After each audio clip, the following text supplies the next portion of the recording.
Mulai kami mohon Bapak Ibu mengganti nama layar masing-masing dengan nama dan lingkungan asal atau kelompok asal Bapak Ibu sehingga kami bisa melihat namanya.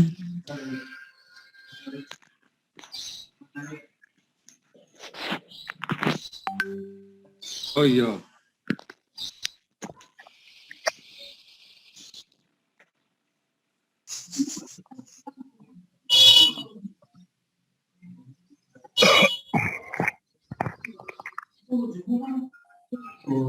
Aku bilang, berapa bilang, udah.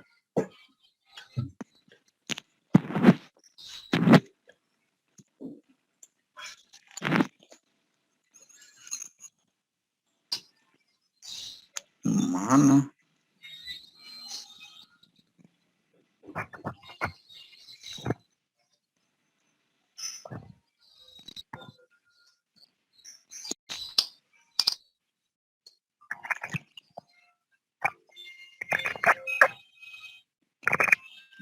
Ini tiga singkopnya.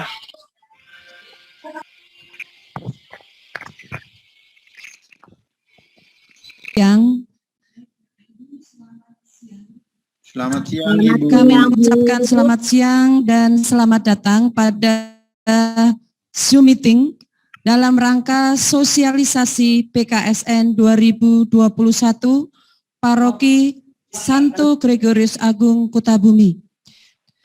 Sosialisasi PKSN pada saat ini kami mengundang seluruh ketua lingkungan dari 56 lingkungan yang ada di Paroki Santo Gregorius Agung, juga para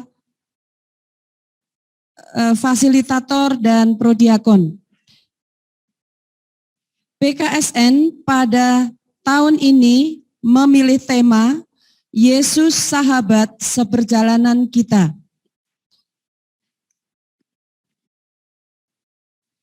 Baik, untuk menyingkat waktu, marilah kita mulai dengan menyampaikan rundown acara terlebih dahulu.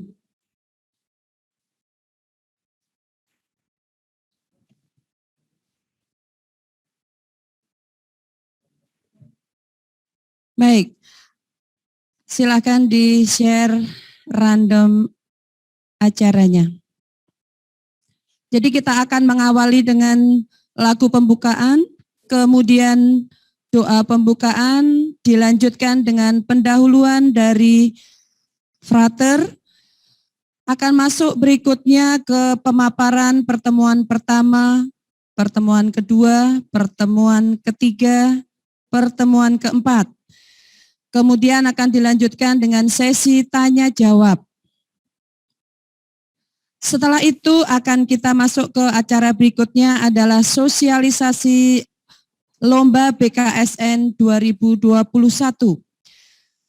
Kemudian akan kita tutup, nanti direncanakan jam 2.40 dengan doa penutup dan diakhiri dengan berkat penutup. Baiklah. Untuk menyingkat acara, mari kita masuk ke sesi berikutnya yaitu lagu pembukaan, nanti akan disambung dengan doa pembukaan.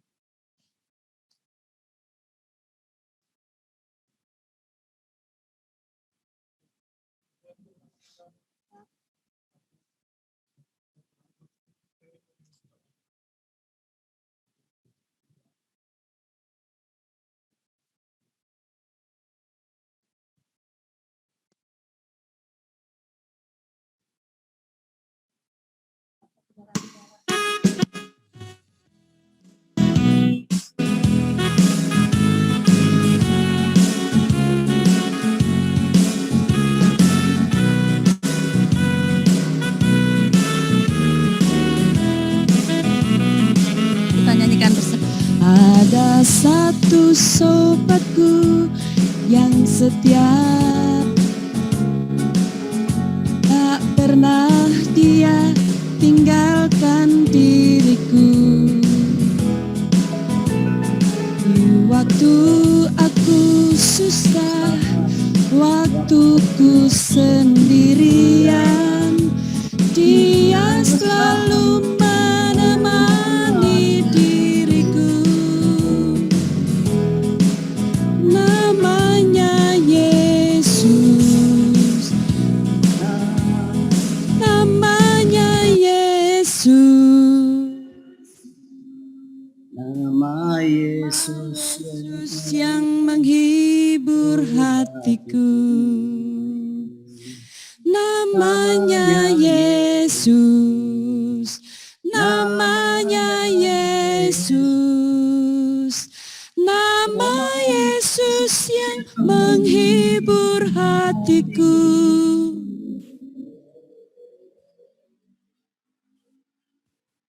Ada satu sobatku yang setia.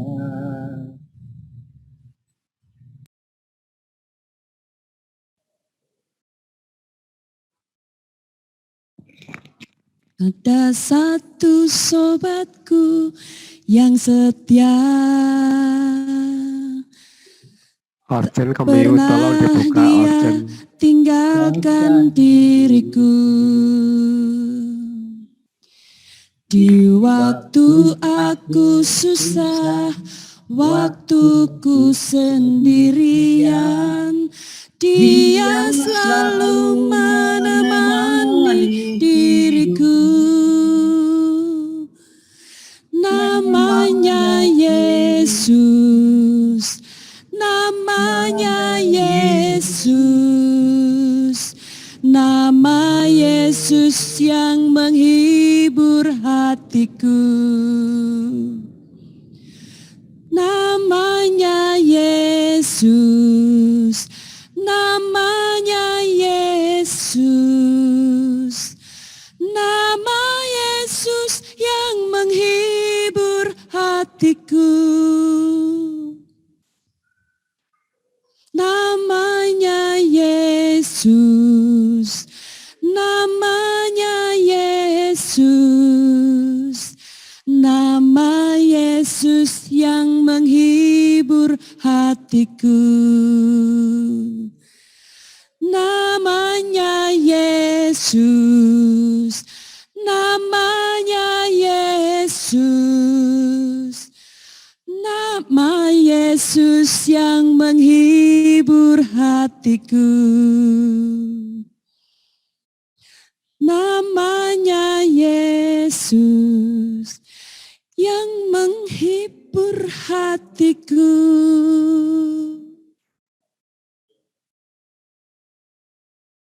Baik, kita lanjutkan dengan doa pembukaan. Silakan Pak Daniel.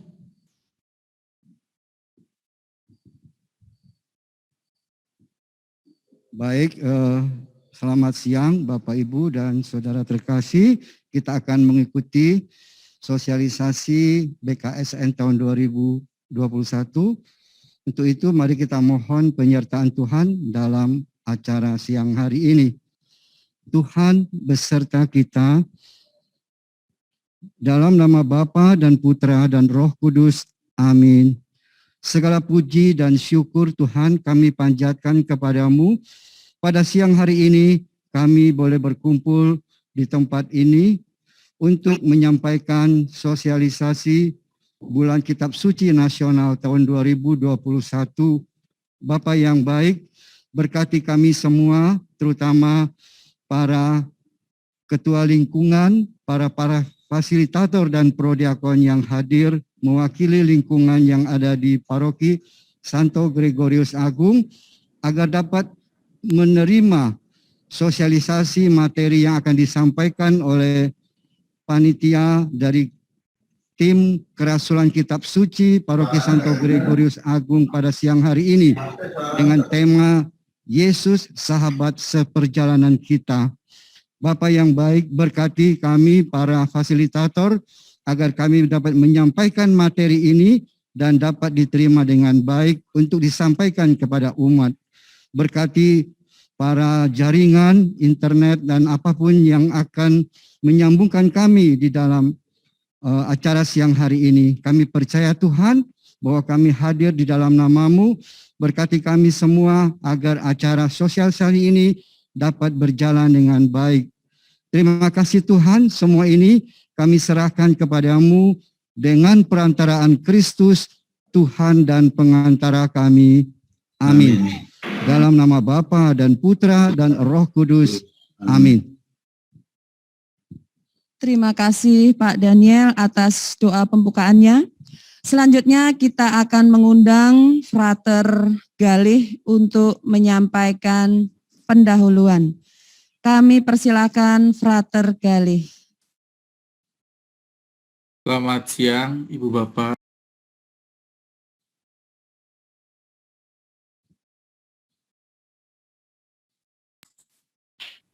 Selamat siang, Ibu Bapak. Selamat siang. Terima kasih. Yang Saya coba share screen ya.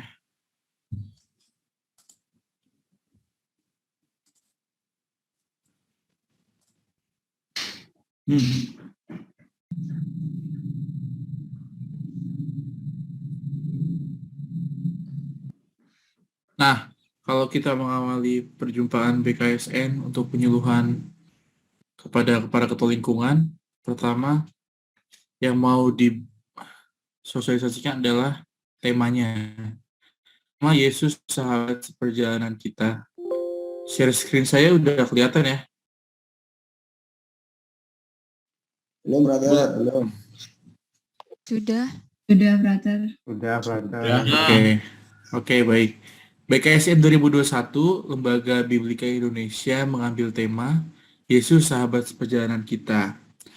Nah, ini adalah salah satu ayat kunci yang disorot oleh para romo, para penggagas Bulan Suci Nasional tahun ini.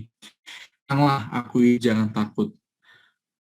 Sebenarnya yang mau diambil adalah frase Yesus sebagai sahabat perjalanan kita.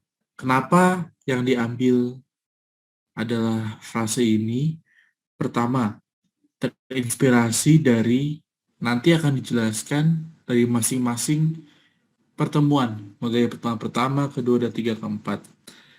Tapi yang mau ditekankan pertama, yang akan dibahas selama 1 bulan ini adalah Yesus sebagai pribadi sentral kehidupan umat beriman. Kristenan sebagai agama, tapi juga sebagai way of life, artinya sebagai sebuah jalan kehidupan, jalan hidup. Nah, jalan hidup seperti apa? Salah satunya sebagai sahabat perjalanan. Nah, frase sahabat sebenarnya mau memancing para umat untuk memunculkan pertanyaan dan akhirnya menjawab, siapakah Yesus bagi kita? Di tengah kondisi pandemi yang mau tidak mau menjadi landasan awal kita merefleksikan kitab suci pada tahun ini, siapakah Yesus bagi kita? Dan yang dipilih oleh Lembaga Biblika Indonesia adalah Yesus sebagai sahabat seperjalanan. Dan ini bukan gelar Yesus yang agung yang lainnya, misalnya Yesus sebagai anak Allah, Mesias yang hidup, tapi yang dipilih adalah sahabat seperjalanan. Sebuah frase, sebuah pengenalan yang dekat dengan kehidupan kita sehari-hari. Nah, sahabat seperjalanan ini semakin jelas ditemukan dalam beberapa perikop, misalnya dari Roma 12:15. Bersukacitalah dengan orang yang bersukacita, menangislah dengan orang yang menangis. Artinya apa? Mau seperasaan. Yesus nanti ditemukan dalam pendalaman masing-masing minggu, dia ingin seperasaan dengan manusia, ia ingin ikut merasakan, ikut berempati dengan kita manusia. Lalu juga dari Yohanes 15:13, tidak ada kasih yang lebih besar daripada kasih seorang yang memberikan nyawa untuk sahabat-sahabatnya. Ini juga sebagai cara Yesus untuk mengungkapkan dirinya yang ingin menjadi sahabat perjalanan kita. Dan yang terakhir, dari Lukas 24:13-35, di mana perikop tentang 2 murid di Emmaus yang ingin menggambarkan situasi kita sebenarnya ya, Ibu Bapak semuanya. 2 murid di Emmaus ini kan lagi gundah gulana, lagi penuh kebimbangan. Mereka ini pengen pulang kampung. Karena Yesus yang mereka ikuti wafat di kayu salib. Nah, tapi Yesus di situ tidak meninggalkan mereka. Dia mau pelan-pelan hadir, masuk dalam dua orang murid itu, dan akhirnya mewartakan dirinya. Nah, itu. Sebenarnya ada lebih lagi makna logo BKSN dan sebagainya, karena ini hanya pembuka, nanti bisa Ibu Bapak perdalam sendiri ketika buklet ini dibagikan. Para Romo yang membuat ini, begitu juga dengan Ibu Bapak penggagas BKSN 2021 ini, mengajak kita untuk menggunakan metode yang mau digunakan. Pertama, pendahuluan. Kedua, membaca teks kitab suci yang direnungkan. Ketiga, penafsiran perikop. Keempat, pesan dan penerapan. Dan yang terakhir adalah pertanyaan refleksi. Mengapa diawali dengan pendahuluan? Karena hal yang mau digagas atau ditekankan adalah fenomena yang terjadi, yaitu pandemi sebagai dasar bagaimana kita nanti membaca kitab suci, bagaimana kitab suci itu sendiri membaca hidup kita, hingga akhirnya dia memiliki pesan dan peran untuk selalu memberikan harapan di tengah kondisi pandemi. Nah, dari fenomena itu diambil beberapa perikop yang nanti akan dijelaskan lebih lanjut oleh masing-masing penanggung jawab, supaya dari konteks yang ada tidak jatuh pada asal masukkan perikop saja, melainkan berangkat dari peristiwa nyata pandemi, lalu bagaimana Yesus juga hadir di tengah pandemi itu. Dia tidak meninggalkan kita, dan dia tetap hadir. Nah, itu yang mau ditekankan di BKSN kali ini. Dia hadir sebagai sahabat seperjalanan. Maka menjadi penting bagi kita untuk akhirnya menafsirkan perikop itu sesuai dengan konteksnya, lalu mencari pesan dan penerapan. Akan percuma apabila kita membaca kitab suci lalu mencari maknanya, tapi tidak ada relevansi dan korelasi dengan kehidupan kita selanjutnya mau apa gitu. Apa harapan yang mau ditawarkan Yesus? Apa pesan yang mau dibagikan Yesus untuk kita, umatnya yang tengah mengalami kegundahan, mengalami gundah gulana, mengalami, nanti di 4 itu akan dijelaskan, mengalami hal-hal yang sebenarnya tidak enak, putus asa, kehilangan, menderita. Nah, Yesus sebagai sahabat mau hadir, dan kita ingin melihat pesan apa yang mau ia tawarkan melalui perikop-perikop. Dan yang terakhir melalui pertanyaan refleksi. Mungkin saya memberikan selayang pandang dari 4 gagasan pendukung yang mau dipakai untuk menekankan BKSN 2021 Yesus sebagai sahabat seperjalanan. Dalam pertemuan pertama, sahabat bagi mereka yang putus asa ini, kita diajak untuk mendalami dan merenungkan perikop dari Injil Matius mengenai Yesus yang mendatangi para muridnya di tengah Danau Galilea. Mungkin Ibu Bapak sudah hafal bagaimana perikop ini ya. Perihal Yesus nanti dia berjalan di atas air, lalu para muridnya ketakutan. Yesus ketika para muridnya ketakutan itu, seketika angin sakal itu, Yesus datang dan hadir untuk memberi pertolongan dan peneguhan iman bagi mereka. Kehadiran Yesus di tengah para murid bukan hanya menghentikan angin sakal yang mengancam nyawa mereka, melainkan juga memberi ketenangan hati. Nah, selanjutnya bagaimana akan dijelaskan oleh petugas KKS yang sudah diberi tanggung jawab untuk menjelaskan pertemuan pertama ini. Lalu pertemuan kedua, Yesus sahabat bagi mereka yang kehilangan, ini berangkat dari Yohanes 11 ayat 1 sampai 44 mengenai Lazarus yang dibangkitkan. Yang mau menjadi fokus bukan lagi Yesus memberikan mujizat, Lazarus bangkit. Melainkan kita lihat sisi yang lain, bahwa Maria dan Marta yang sedang kesedihan, Yesus mau hadir di sana. Jadi sama seperti kita yang karena pandemi ini banyak merasakan kehilangan, banyak yang merasakan putus asa, Yesus mau hadir di situ dengan perikop-perikop tadi. Dan pertemuan kedua diambil dari perikop Maria dan Marta yang mengeluh pada Yesus, Tuhan apabila Engkau ada di sini, mungkin saudara kami tidak mati. itu Yesus mau seperasaan dengan mereka. Dia tidak langsung mengklaim atau menegasi pernyataan dari Maria dan Marta, melainkan mau ikut seperasaan, ikut berempati.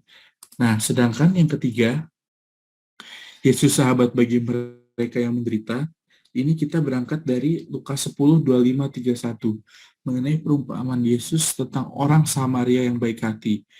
Nah, pribadi Samaria diibaratkan sebagai pribadi Yesus yang mau hadir dengan mereka yang menderita. Kenapa?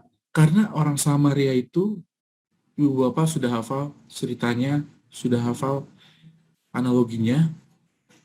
Orang Samaria itu tidak memiliki tanggung jawab apapun terhadap orang yang dirampok setelah mati. Dia bisa saja langsung saja lenggang pergi tanpa adanya bantuan. Tapi apa yang dilakukan? Dia membopong, menaruh pada keledainya, lalu mengobatinya, menaruhnya di tempat penginapan dan membayarnya untuk merawat. Itu yang menjadi sahabat bagi mereka yang menderita. Dan yang terakhir, Yesus sahabat bagi mereka yang bertobat ini berangkat dari kitab Wahyu. Mungkin yang jadi agak sulit terjemahkan atau diberikan kepada umat kita sebagai politik yang tidak langsung begitu saja bisa ditelaah, melainkan dari bahasa-bahasa simbol dan sebagainya. Tapi yang penting, sahabat bagi mereka yang bertobat, ada satu frasa nanti akan saya jelaskan dari perikop itu yang mengatakan Yesus selalu mengetuk dari luar, dia menunggu kita masuk. Nah, itu yang akhirnya menjadi kekuatan bagi kita di akhir ini, di pertemuan keempat ini, sekaligus sebagai penutup PKSN, bahwa Yesus juga memperkenankan kita untuk bertobat. Jadi selalu ada jalan pulang. Nah, sehingga nanti di refleksinya juga masing-masing pertemuan akan ada refleksi penuntun supaya kita bisa bersama-sama mendalami BKSN ini. Mungkin itu selayang pandang yang bisa saya berikan di pembukaan supaya kita sama-sama punya frame yang sama, disposisi yang sama untuk semakin dalam mendalami BKSN kali ini. Saya kembalikan kepada host. Terima kasih.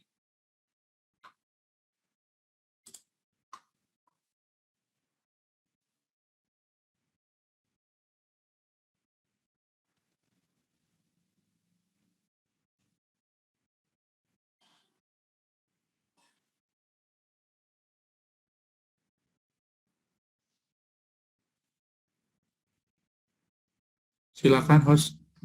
Ya, Melanjutkan. baik, terima kasih kepada Frater Galih atas pendahuluannya. Bapak Ibu, untuk menyingkat waktu, mari kita langsung ke materi yang akan disampaikan oleh para fasilitator. Nah, untuk penyampaian materi ini, Bapak Ibu boleh menyampaikan pertanyaan apabila ada yang masih belum jelas tentang materi yang disampaikan. Pertanyaan boleh disampaikan melalui chat Zoom yang disediakan. Untuk pertemuan pertama, materi pertemuan pertama akan disampaikan oleh Bapak Antonius Rafael. Bapak Antonius Rafael, kami persilahkan.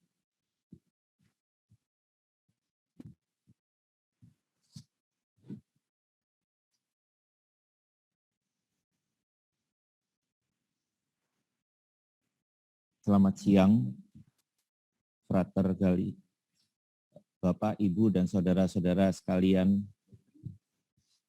di Paroki Gregorius Agung. Untuk materi pertama, seperti menyambung dari penjelasan Frater di awal, di pertemuan minggu pertama, diberikan topik tentang Yesus, sahabat perjalanan kita. Untuk topik ini diambil dari perikop Matius bab 14 ayat 22 sampai 33.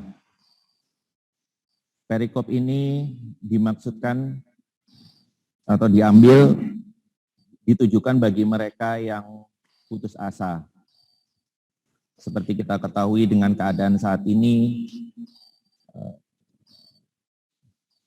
banyak di antara kita yang putus asa entah karena kehilangan pekerjaan, kondisi pandemi ini, terus dengan keadaan kesehatan masing-masing, ketakutan karena entah mendengar ada keluarga, teman yang terkena COVID, hingga sampai ada yang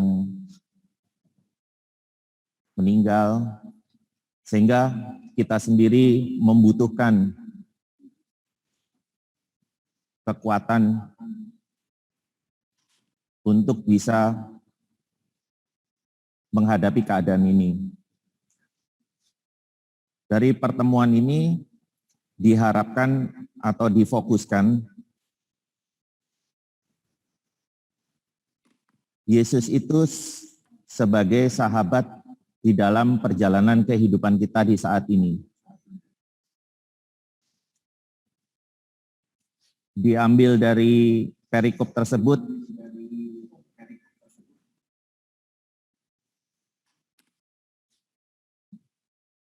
difokuskan pada kalimat, tenanglah, aku ini, jangan takut. Ini dimaksudkan dengan kehadiran Tuhan memberikan rasa aman dan tenang di dalam situasi yang mencemaskan dan menakutkan sekalipun.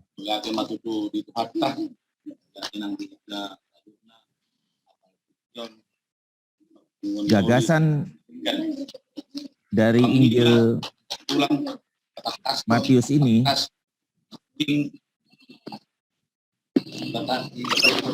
adalah Immanuel.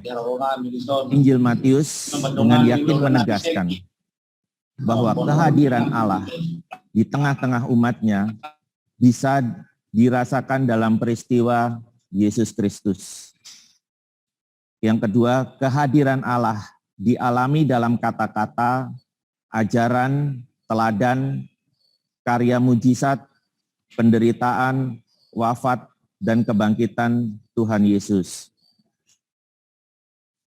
Bagi Injil Matius, Yesus adalah tanda nyata dari Allah yang hadir. Apalagi konteks jemaat Matius adalah kehancuran bait Allah di tahun 70.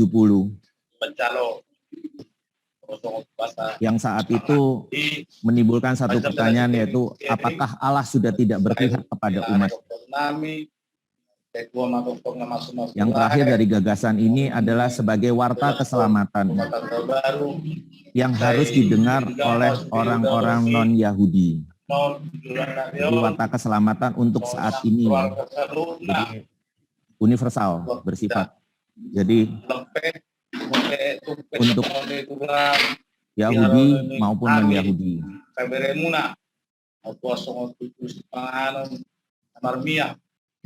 Di mana Allah kita bisa dirasakan?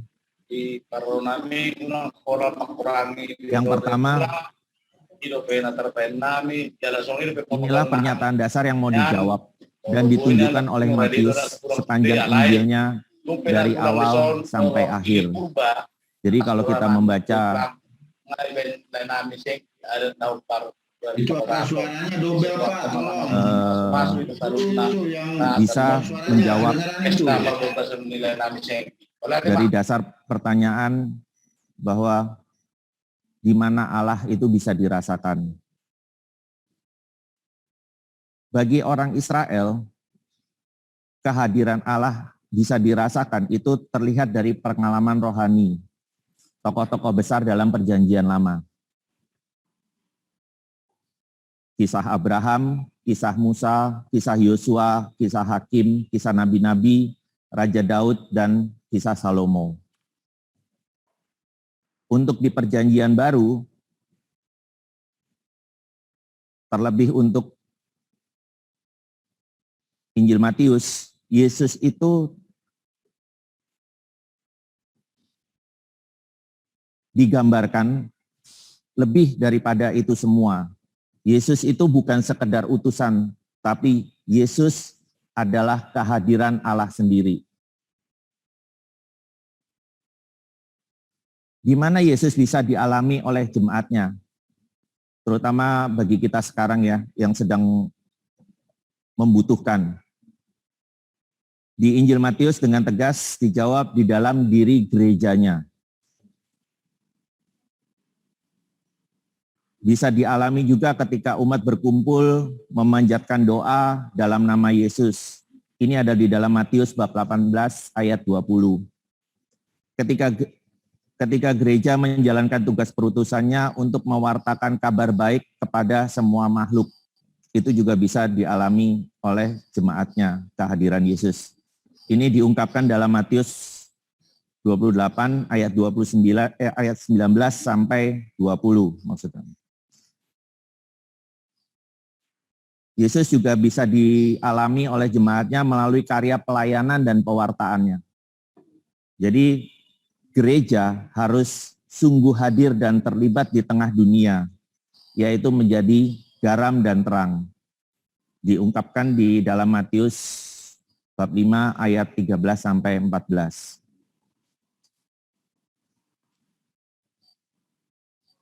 Dalam kisah Matius 14 bab 14 ayat 22 sampai 33, 33, Yesus dalam perikop tersebut bercerita tentang Yesus yang berjalan di atas air. Dari perikop di atas itu bisa diambil suatu singkat cerita bahwa Yesus berkuasa atas air, gelombang, dan angin. Mengingatkan kita pada tokoh Musa di Laut Tiberau. Di dalam kitab Keluaran bab 14 sampai 15. Mengingatkan kita pada di Perjanjian Lama Yosua membelah Sungai Yordan. Di kitab Yosua bab 3. Tentang Elia dan Elisa yang membuat Sungai Yordan menjadi kering. Di kitab 2 Raja-Raja. Meskipun ada kemiripan kisah Yesus berjalan di atas air dengan kisah yang ada di Perjanjian Lama yang tadi telah disebutkan, kisah di Matius ini menampilkan sosok Yesus itu sebagai penguasa alam. Yesuslah yang mengontrol alam.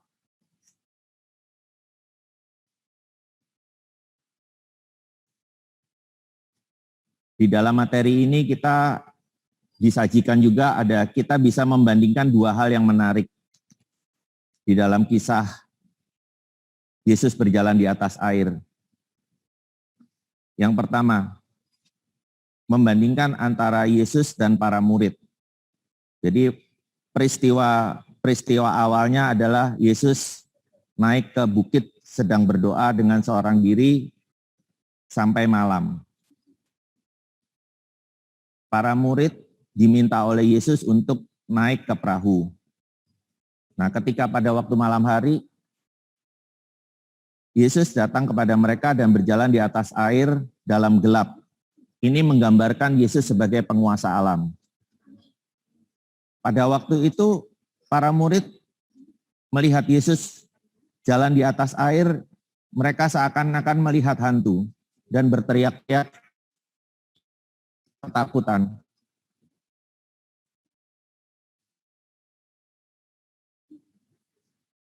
Intinya, Yesus kemudian menenangkan, aku ini, jangan takut.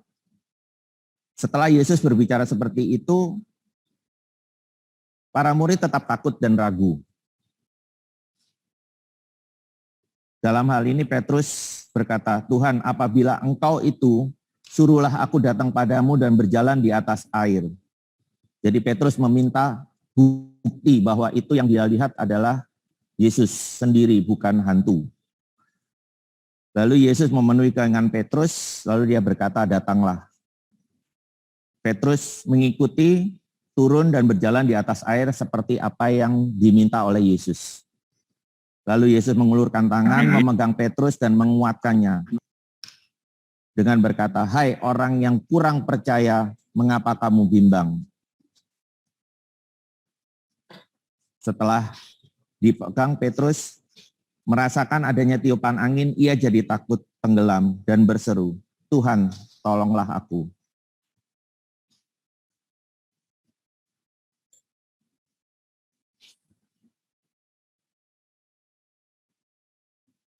Dalam kisah itu tersebut, itu menimbulkan suatu pengakuan dari para murid adalah sesungguhnya memang engkau anak Allah, karena bukti Tuhan bisa meredakan angin dan Petrus bisa berjalan di atas air.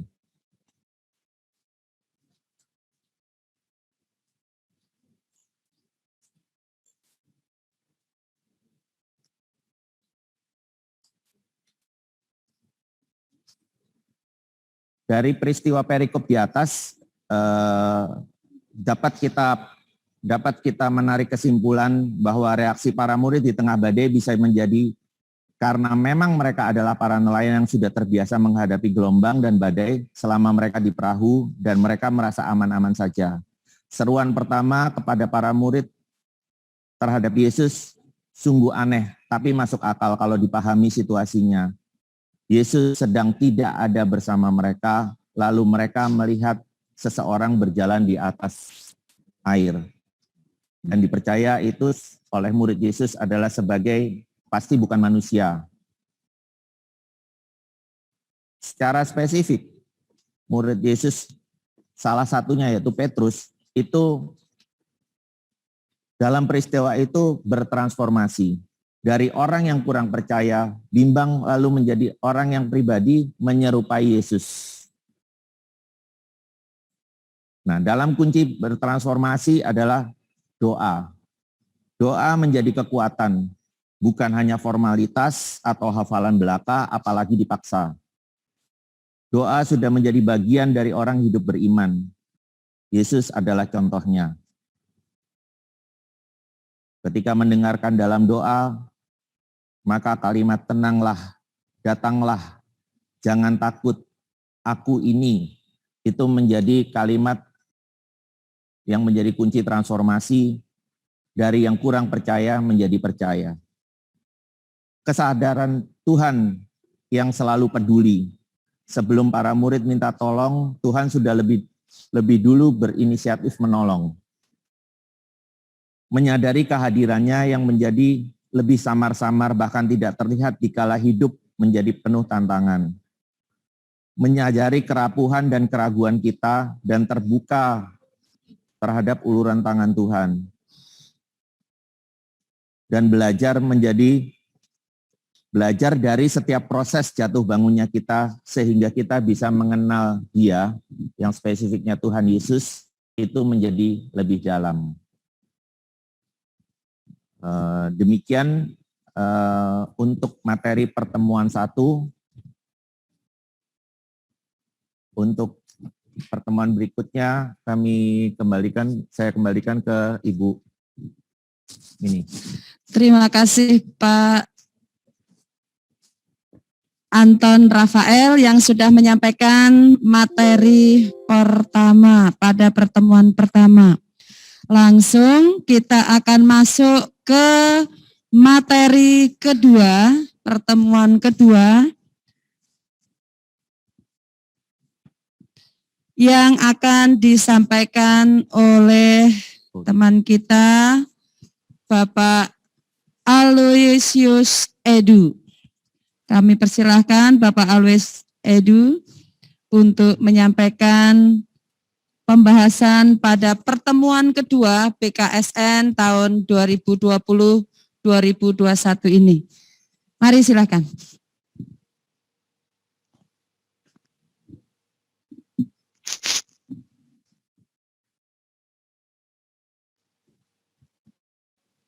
Makasih Ibu.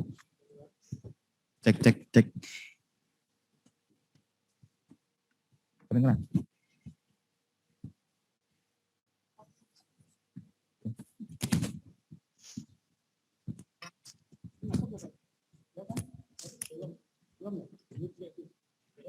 Halo, Sles. Selamat siang. Terima Kalau kasih mau Bu Mini. cecetan gimana sekarang? Mau lihat cecetan, chat.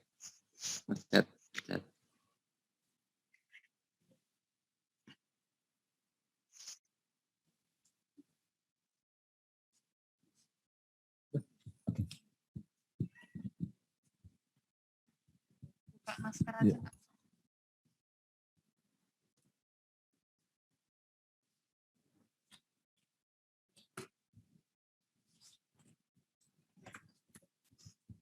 Oke.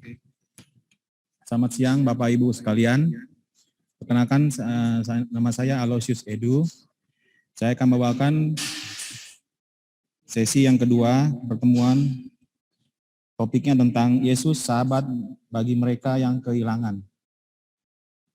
Perikop yang kita ambil di Yohanes 11 ayat 1 sampai 44.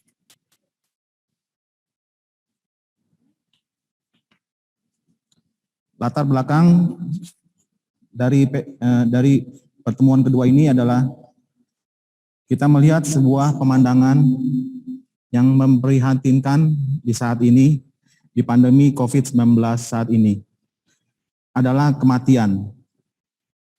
Dan kematian adalah peristiwa kehilangan yang paling memilukan. Kita kehilangan orang-orang yang terkasih, orang-orang terdekat yang kita sayangi. Jelas menggoreskan luka dan hati bagi mereka yang kehilangan dan mereka yang ditinggalkan. Lebih memprihatinkan lagi jika orang yang meninggalkan kita adalah tulang punggung dari keluarga kita. Oleh karena itu, dukungan keluarga, sahabat, rekan, dan teman menjadi kekuatan untuk kita tetap tabah di momen kehilangan ini. Keluarga Kristiani yang bergulat dengan momen saat ini, yang memilukan ini, hendaknya bercermin dari sikap Yesus yang bersikap dan bereaksi terhadap momen kehilangan ini.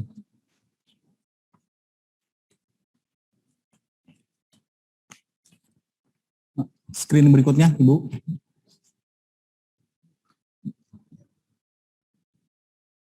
Satu lagi. Yang berikutnya. Oke.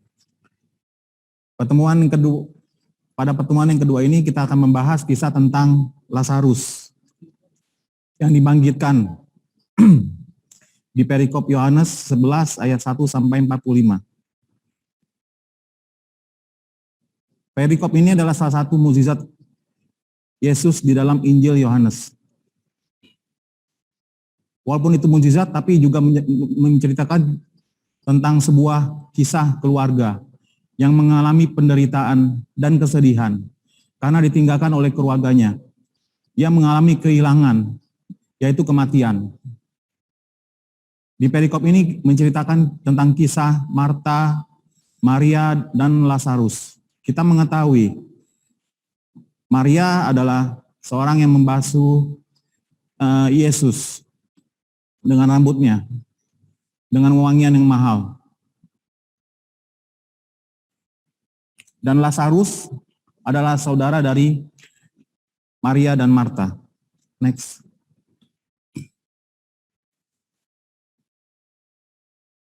Gagasan dari Injil ini,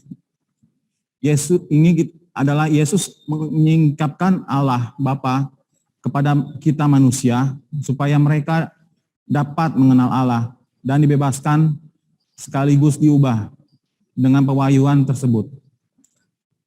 Salah satu cara Yesus untuk memperkenalkan Allah adalah dengan membuat mukjizat. Mukjizat adalah tanda untuk melegitimasi yang membuktikan bahwa Yesus memiliki kekuatan dan otoritas dari Allah itu sendiri. Mukjizat adalah tanda yang sebab ia menunjukkan bahwa secara simbolis tentang siapa itu Allah dan apa yang Allah sedang kerjakan lewat mukjizat itu. Berikutnya. Injil Yohanes menekankan pentingnya untuk menjalin relasi dengan Yesus Kristus yang hidup dan mendalam. Mereka yang percaya disatukan dengan Yesus Kristus dalam relasi spiritual yang menguatkan dan dalam kasih. Injil Yohanes mengartikan kasih bukanlah pertama-tama sebagai sebuah perasaan saja, tetapi sebagai kasih dapat dibuktikan dengan tindakan.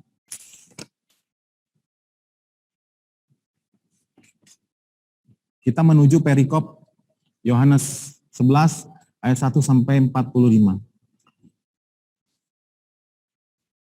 Perikop ini adalah merupakan salah satu kisah mujizat yang paling penting dalam Injil Yohanes setelah mujizat pertama, yaitu perkawinan di Kana.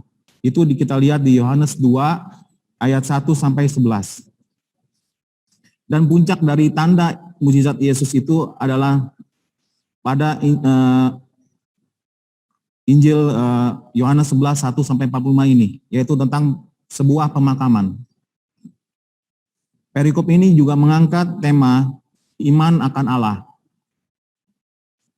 Kisah tentang transisi dan dari kematian Lazarus menuju kehidupan berhubungan dengan transisi ketidakpercayaan menuju iman.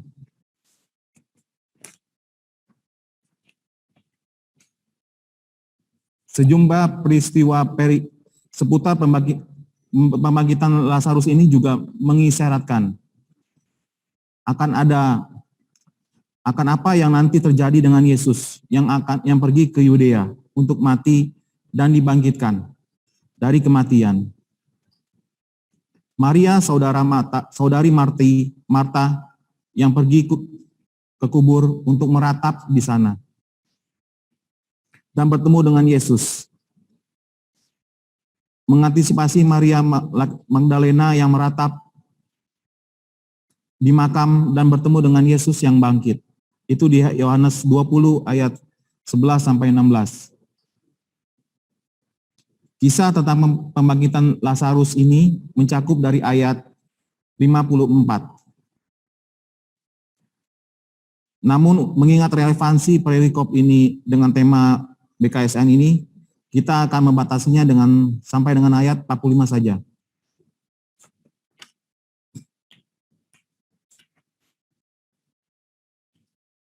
Di bacaan ini ada 5 struktur dari kisah pembangkitan Lazarus.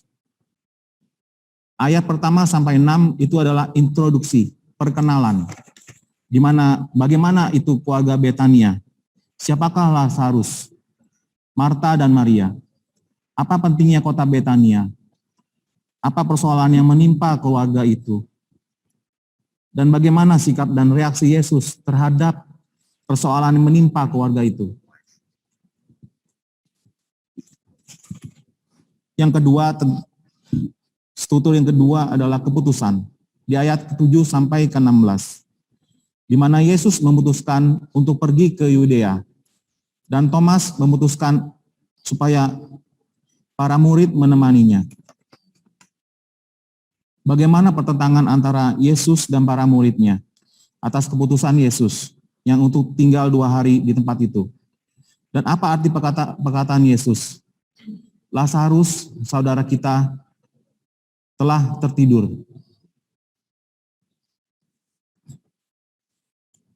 Perikop yang ketiga, ayat 17 sampai 27. Perjumpaan Yesus dengan Marta. Yesus mengungkapkan dirinya sebagai kebangkitan dan hidup. Tetapi Marta salah memahaminya. Di ayat itu ada 17 dan 27. Akulah kebangkitan dan hidup. Barang siapa percaya kepadaku, ia akan hidup. Walaupun ia sudah mati, dan setiap orang yang hidup dan yang percaya kepadaku tidak akan mati selama-lamanya. Lewat ayat 25 sampai 26a, yang penting kita renungkan adalah percaya kepadanya merupakan jalan satu-satunya menuju kebangkitan dan kehidupan. Perikop yang keempat, ayat ke-28 sampai ke-37. Perjumpaan Yesus dengan Maria. Maria pergi meratapi Lazarus di kuburnya, bersama-sama dengan orang Yahudi yang lainnya. Bagaimana relasi Yesus dengan Maria? Bagaimana reaksi Yesus ketika mendatangi kubur Lazarus? Perikop yang kelima, ayat ke-38 sampai ke-44. Mujizat Yesus memanggil dan membangkitkan Lazarus, supaya orang-orang yang meragukan dan tidak percaya kepadanya menjadi percaya bahwa Yesus adalah Dia yang diutus Allah. Yesus memanggil dan membangkitkan Lazarus, supaya orang-orang yang meragukan dan tidak percaya kepadanya menjadi percaya bahwa Yesus adalah Dia yang diutus oleh Allah. Perlu direnungkan doa Yesus kepada Bapaknya sebelum peristiwa pembangkitan.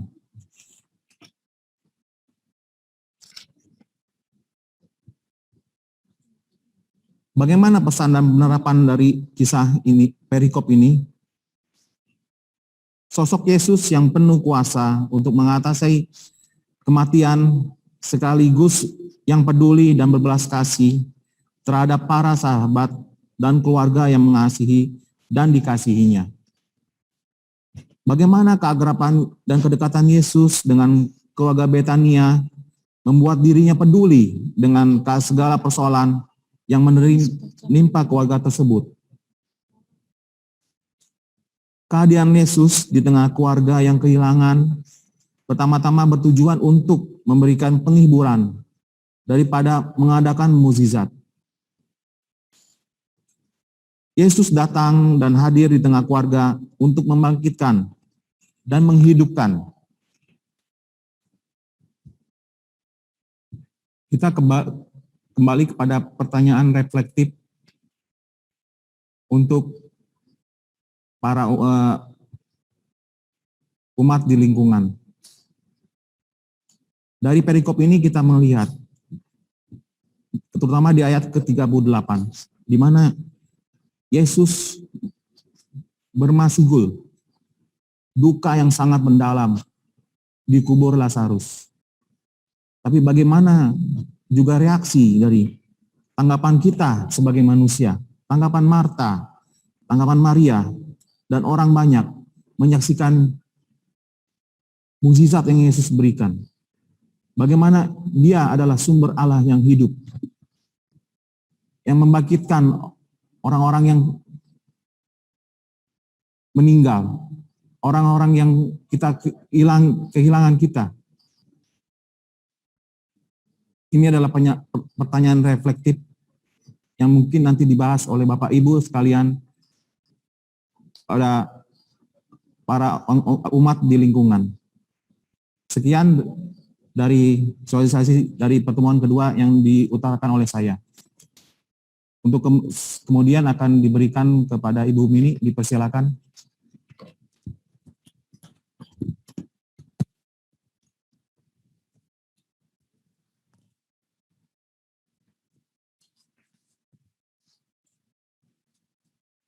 Terima kasih kepada Pak Aloysius Edu yang sudah menyampaikan materi untuk pertemuan kedua. Selanjutnya kita akan masuk ke materi pertemuan ketiga yang akan disampaikan oleh Ibu Helena.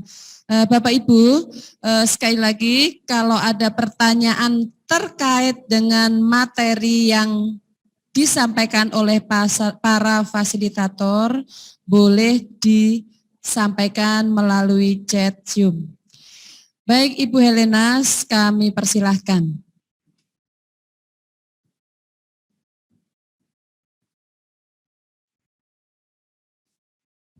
Masih di mute ya Ibu Helena, tolong dibuka.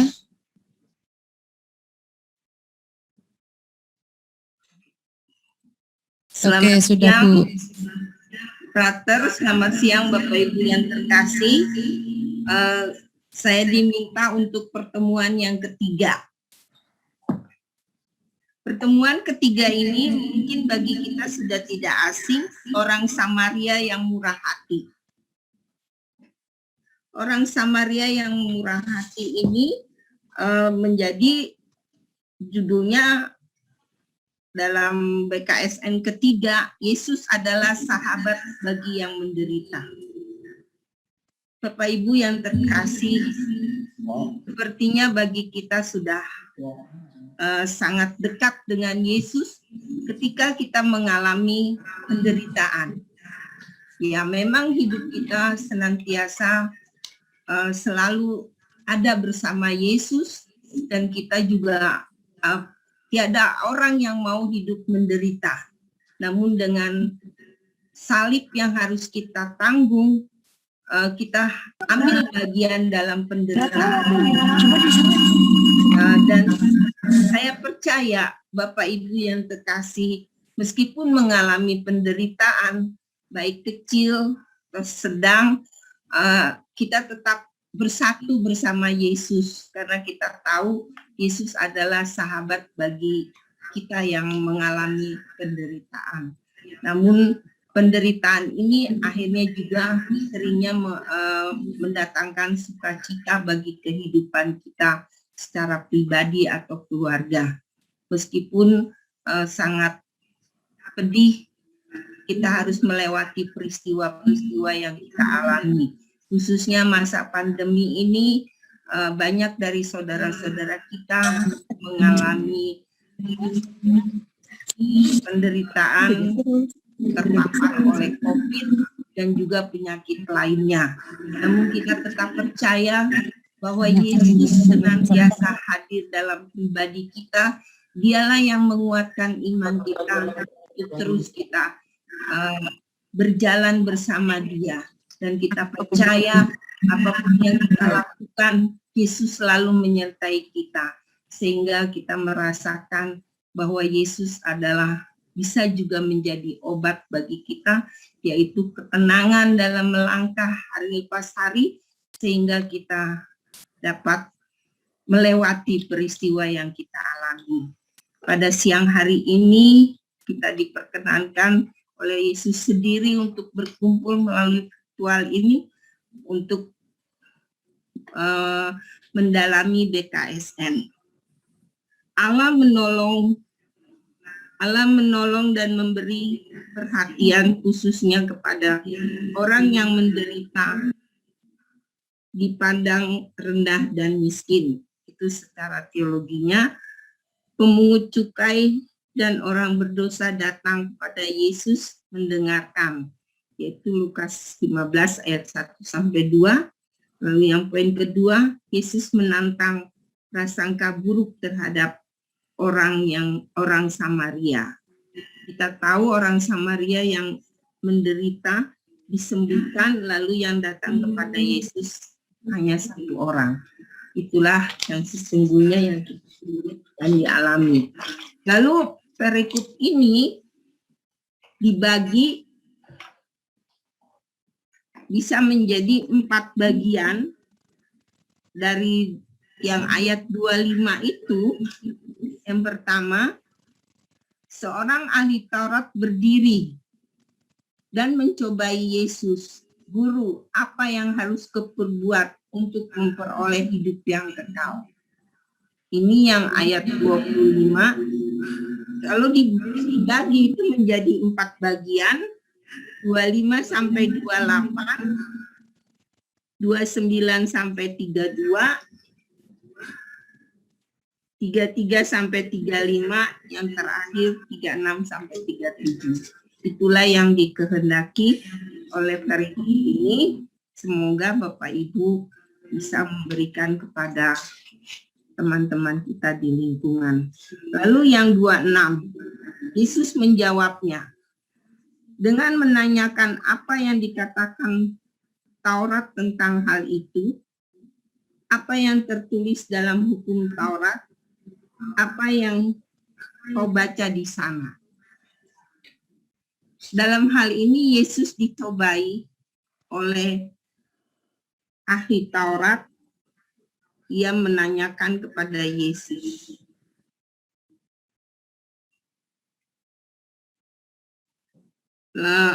yang 27 jawab orang itu. Pada umumnya ahli Taurat ini memahami apa yang ditanyakan kepada Yesus. Kasihilah Tuhan Allahmu dengan segenap hatimu dan dengan segenap jiwamu dan dengan segenap kekuatanmu dan dengan segenap akal budimu, dan kasihilah sesamamu manusia seperti dirimu sendiri. Ini ayat 27 yang ada pada hukum Taurat. Lalu kata Yesus kepadanya, jawabmu itu benar. Perbuatlah demikian, maka engkau akan hidup. Sesungguhnya kita tahu orang ahli Taurat ini mencobai Yesus dengan bertanya. Lalu yang kedua, tapi untuk membenarkan dirinya, orang itu berkata kepada Yesus, siapakah sesamaku manusia? Gitu. Lalu jawab Yesus, adakah seorang yang turun dari Yerusalem ke Yeriko, ia jatuh ke tangan penyamun dan menampakkan habis-habisan dan memukulinya. Nah, kebetul ini yang bagian keduanya sampai dengan 32. Kebetulan seorang imam turun melalui tilam itu. Ketika ia melihat orang itu, ia melewatinya di seberang jalan. Demikian seorang Lewi datang ke tempat itu. Ketika ia melihat orang itu, ia melewatinya di seberang jalan. Ini seorang Lewi yang lewat di seberang jalan. Itu pada perikop 29 sampai dengan 32. Lalu yang 31. Datanglah seorang Samaria yang sedang dalam perjalanan di tempat itu. Dan ketika ia melihat orang itu, tergeraklah hatinya oleh belas kasihan. Ia pergi kepadanya, lalu mendahului, lalu membalut luka-lukanya. Sesudah itu, ia menemaninya, menyiraminya dengan minyak dan anggur. Kemudian ia menaikinya orang itu ke atas keledai tunggangannya sendiri, lalu membawanya ke tempat penginapan dan merawatnya. Yang ke-35, keesokan harinya dia datang kembali memberi pada penginapan itu 2 dinar. Jadi Bapak Ibu yang terkasih, di sini orang Samaria itu begitu peduli dengan orang Lewi. Kita tahu mereka memang hanya berpakaian jubah, lalu dia hanya mau memimpin ibadah, tapi dia tidak memperdulikan orang-orang yang di seperjalanannya. Sehingga itulah yang ditegur oleh Yesus. Dia begitu taat dengan hukum Taurat, tapi dia tidak peduli dengan ada yang di sekitarnya. Nah, ini yang 36 dan 37 itu, siapakah antara ketiga orang itu menurut pendapat kita atau para umat nanti dipertanyakan sesama manusia dari orang yang jatuh ke tangan penyamun itu. Lalu yang kedua, jawab orang itu, orang yang telah melakukan belas kasihan kepadanya, kata Yesus kepadanya, pergilah dan perbuatlah demikian. Perikop ini menghendaki ketika kita tahu atau mengenal hukum Taurat, kasihilah sesamamu. Lalu apa yang bisa diperbuat oleh kita ketika kita menghadapi orang di jalan yang membutuhkan pertolongan? Apakah kita tidak peduli, membiarkan dia tergeletak? Kita tidak perlu membawa dia ke rumah sakit, apalagi ke penginapan, atau memberikan uang untuk dirawat. Inilah yang menjadi tantangan hidup kita masa sekarang. Pada saat ini sepertinya begitu sulit dalam menjalani kehidupan secara pribadi atau keluarga, namun kita tetap diminta oleh Tuhan berbelas kasih kepada sesama, sehingga kepedulian kita itulah yang diminta oleh Yesus sendiri. Karena kita tahu apapun yang diperbuat oleh kita, Tuhan mengerti, Tuhan peduli, Tuhan mengenal, dan Dia akan memberikan apa yang menjadi kelak kebutuhan kita. Seringkali kita tidak memahami hal kehidupan kita sendiri. Jika kita mau taat dan setia kepada Allah, ya kita akan memperolehnya. Namun kalau kita tidak peduli dengan sesama, ya hidup itu memang berdinamika, sehingga kita pun harus lebih tekun lagi dalam beriman, khususnya dalam mengenal sabda Tuhan, supaya secara pribadi Tuhan tinggal di dalam hidup kita, sehingga kita begitu peka dengan orang-orang yang ada di sekitar kita. Nah, dalam masa pandemi ini secara nyata di hadapan kita, kita tidak bisa lagi menutup mata hati kita untuk berbagi kepada sesama, karena sesama itu adalah Allah sendiri yang hadir di dalam kehidupan kita. Di mana kita tinggal, kita dihendaki untuk peduli terhadap sesama, karena kita tahu penderitaan saudara-saudara kita juga adalah penderitaan kita, sehingga hati kita tergerak untuk berbagi dan berbelas kasih kepada orang-orang di sekitar kita. Bapak Ibu yang terkasih, semoga kita bisa menjelaskan atau merefleksikan bahwa BKSN ketiga ini kita lebih peduli dengan orang-orang yang mengalami penderitaan di sekitar kita, sehingga kita sudah bisa mengenal Yesus, bahwa kita hukum yang kita miliki adalah hukum kasih. Saya rasa itu, Bapak Ibu. Terima kasih. Saya kembalikan kepada Bu. Silakan, Bu. Terima kasih Ibu Helena atas pemaparan pada materi pertemuan ketiga. Baik, selanjutnya pada pertemuan keempat akan disampaikan oleh Frater Galih. Pada Frater Galih kami persilahkan.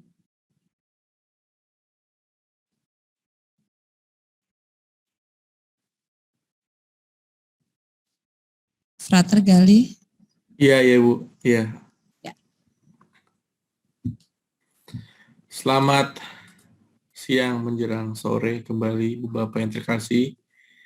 Masih semangat untuk mendengarkan sampai pertemuan keempat ya. Coba saya screen sebentar.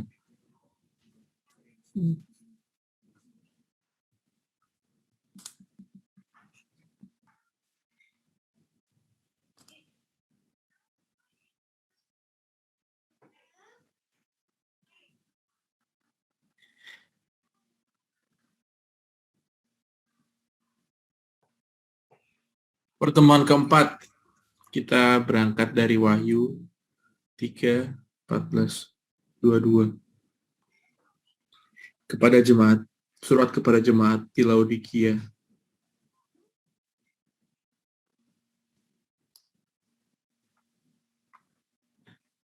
Pokok yang mau ditegaskan di pertemuan keempat adalah Yesus sahabat bagi semua orang yang bertobat.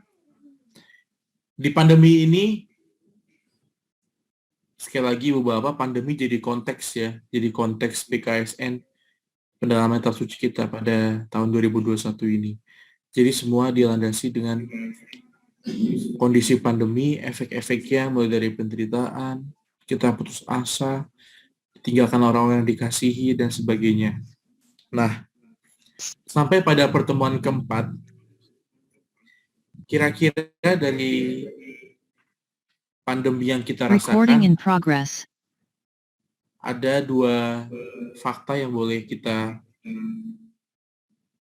sama-sama perhatikan. Yang pertama, uang itu bukan segalanya ya. Ia fana dan sementara. Kenapa? Karena fenomena yang terjadi adalah banyak orang-orang yang mempunyai uang banyak, tapi ketika pandemi sedang marak-maraknya, rumah sakit tutup, rumah sakit penuh, mereka tidak punya kesempatan untuk membeli atau mengeluarkan uangnya, karena memang tidak ada slot dari kamar ICU, COVID, dan sebagainya. Lalu yang kedua, pandemi ini benar-benar mengekang kita untuk tinggal di rumah. Perayaan Ekaristi yang kita rindukan, kita laksanakan melalui online. Nah, itu kira-kira dua fakta yang bisa kita awali untuk masuk dalam pertemuan keempat ini. Susunannya sama, saya pakai metode yang di awal tadi saya paparkan. Saya juga ngambil metode ini dari Lembaga Biblika Indonesia yang sudah menyusun materi pengantar, isi, penutup, kesimpulan, dan pesan pastoral. Pengantar. Kitab Wahyu bukan kitab ramalan akan masa depan, Ibu Bapak. Jadi bukan sebuah ramalan misalnya 10 tahun lagi akan terjadi apa, itu bukan kitab Wahyu. Kitab Wahyu itu maksudnya adalah bergenre apokaliptik, menceritakan pengalaman umat Kristen di abad pertama yang waktu itu dikejar-kejar oleh pemerintah Romawi. Surat ini ditulis dalam saat krisis, sama seperti kita saat ini. Bedanya mereka waktu itu dikejar oleh pemerintah Romawi, sekarang kita dikungkung oleh pandemi COVID ini. Nah, ini yang disebut adalah surat kepada jemaat di Laodikia. Laodikia itu di mana? Sekarang Laodikia itu bisa kita temukan di daerah Turki. Jadi kalau sekarang kita ngomong Laodikia, konsepnya atau yang tersirat adalah daerah-daerah Turki sana, karena waktu itu juga sebagai tempat pengembangan umat Kristen. Nah, masa Kaisaran Roma Antiochus II sampai 3 sebelum Masehi. Pesan utama pertama yang dikritik adalah kehidupan rohani dari jemaat di Laodikia yang suam-suam kuku dalam beriman. Memang tidak dijelaskan bahwa kondisinya sangat parah atau sebagainya, tapi di kitab Wahyu ini dipakai kata-kata simbolis. Itu makanya kitab Wahyu tidak bisa langsung dicerna atau dibaca mentah-mentah. Banyak kata-kata simbolis yang mau mengungkapkan maksudnya melalui simbol-simbol. Tujuan agar surat ini mampu membangun kembali kehidupan spiritual dan moral jemaat Kristen awal dengan pertobatan yang benar. Mana ini cerita? Karena melihat kehidupan rohani yang suam-suam kuku tadi. Konteks Wahyu 3:14-12 adalah sebuah surat yang ditujukan kepada jemaat di Laodikia. Surat ini merupakan surat terakhir. Kalau Ibu Bapak sambil pegang kitab suci, lihat dari kitab Wahyu kepada Yohanes, di bab 1, 2, dan 3 ini, surat kepada jemaat di Laodikia merupakan surat yang ditujukan terakhir. Setelah Efesus, Smyrna, Pergamus, Tiatira, Sardis, Philadelphia, dan akhirnya Laodikia. Dilukiskan bahwa surat ini ditulis oleh seorang malaikat atas perintah Yesus sendiri, Sang Alfa dan Omega, firman Tuhan yang kekal. Lihat di ayat 14, dan dituliskan kepada malaikat jemaat di Laodikia. Tujuannya tadi, untuk membangun kembali kehidupan spiritual dan moral, supaya umat Kristen di sana meskipun dikejar-kejar, mereka terus mengalami ketakutan, tapi jangan sampai jatuh pada dosa yang mereka lakukan. Nah, kenapa? Karena kenyataan fenomena yang terjadi adanya degradasi dalam beriman. Mereka mudah kompromi, oportunistik, dan sebagainya. Nah, Laodikia itu kalau waktu tahun itu bisa diibaratkan dengan kota yang penuh kota industri, keuangan, dan perdagangan. Seperti Jakarta lah kalau sekarang. Persoalan dalam jemaat Laodikia, suam-suam kuku. Ini yang menjadi kata-kata kunci di pertemuan keempat ini. Nah, lalu tidak semangat, menjaga Kristiani, menyembah berhala. Nah, ini apakah sama dengan kondisi kita saat ini? Nanti kita bahas selanjutnya. Gereja dan masyarakat. Dahulu situasi penganiayaannya oleh Roma, sekarang kita dianiaya dalam tanda kutip oleh COVID-19. Dan bagaimana kita beriman? Apakah tindak kita sesuai dengan iman Kristiani atau tidak? Ayat 18 dan 19 ini sebenarnya menjadi 3 nasihat Kristus yang mau ditawarkan. Yang pertama, Tuhan menasihatkan pada jemaat Laodikia agar kembali kepadanya yang adalah kekayaan sejati jemaat. Ini kita lihat pada kiasan emas. Kiasan emas maksudnya memang tadi saya bilang simbol dari kitab Wahyu ini tidak bisa ditelaah langsung, tapi ditafsirkan oleh lembaga kitab suci Biblika Indonesia itu oleh Romo Purnomo, oleh Romo Yosef, dan sebagainya itu sebagai kiasan emas. Jadi untuk mencapai harta itu, kembalilah kepada Yesus. Lalu yang kedua, kiasan pakaian putih. Tuhan menasihatkan agar jemaat dimurnikan dengan pengampunan dosa melalui korban Kristus dan mulai hidup dalam pertobatan. Pakaian putih itu diibaratkan sebagai pertobatan kembali. Sedangkan yang ketiga, kiasan mata dan minyak. Tuhan menasihatkan agar jemaat disembuhkan dan dicerahkan hidup rohaninya dari dunia yang dipenuhi dengan kegelapan dan ketidakpedulian.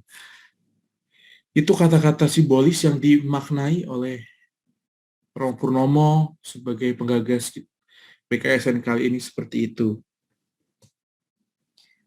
Nah, ini kata-kata kuncinya. Jemaat Laodikia yang keadaannya beriman suam-suam kuku, lalu Yesus mengajak pertobatan. Siapa yang mengajak pertobatan? Ya, Yesus sendiri, Sang Amin itu.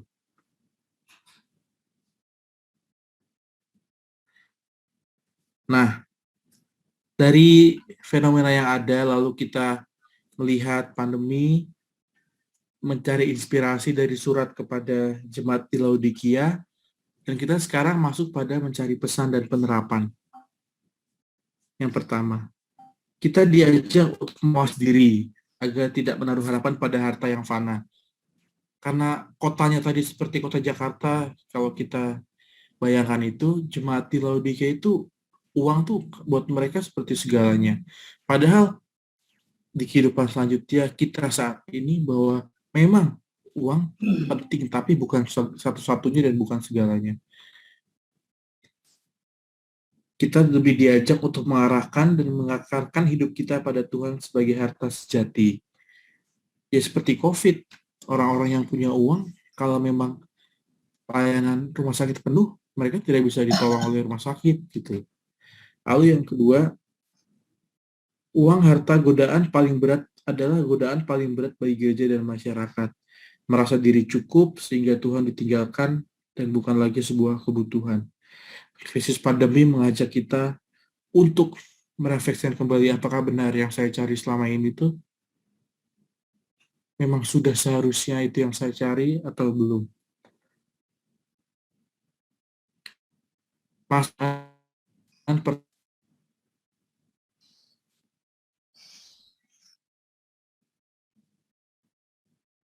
Dan lihat penggerak pertobatan bukan kita, tapi dia selalu standby, dia selalu ada dan siap masuk ketika kita memperkenankan dia masuk, memperbolehkan dia masuk. Nah, itu yang menjadi kebanggaan tersendiri bagaimana pertobatan itu selalu ada. Maka akan sia-sia kalau Yesus yang sudah sengsara, wafat dan bangkit tapi tidak memberikan peluang buat kita untuk bertobat. Maka peluang ini mesti dimaksimalkan, mesti benar-benar kita usahakan di tengah pandemi ini. Pandemi sebagai penguat, maksudnya pandemi sebagai sarana untuk lebih meyakinkan bahwa memang pertobatan itu hal yang penting. Sang Amin tadi pesan kemenangan Allah, intinya kebangkitannya mengalahkan yang jahat. Allah menunggu kita bertobat. Nah,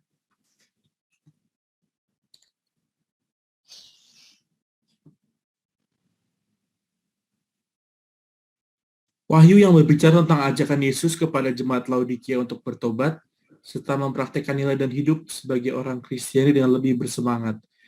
Jemaat Laodikia sedang mengalami kemerosotan dalam kehidupan rohani, karena terlalu percaya pada harta dan sebagainya. Lalu, Yesus datang untuk melalui suratnya ini, untuk mengingatkan bahwa pertobatanlah yang penting. Nah, ini seperti dianalogikan dengan kondisi kita saat ini, di mana pandemi, kita tidak bisa melakukan apa-apa, maksudnya banyak sekali kepedihan yang ada, kita diajak lagi untuk merefleksikan, mawas diri, melihat ke dalam diri, apakah sejauh ini hidupku sudah selaras dengan kehendak Tuhan atau belum. Nah, itu yang menjadi harapan bahwa pertobatan selalu ada. Ketika kita sadar diri kita masih belum sempurna, kita sadar diri kita masih banyak salah, pertobatan itu selalu terbuka untuk kita. Nah, itu yang menjadi kekuatan pada pertemuan keempat ini.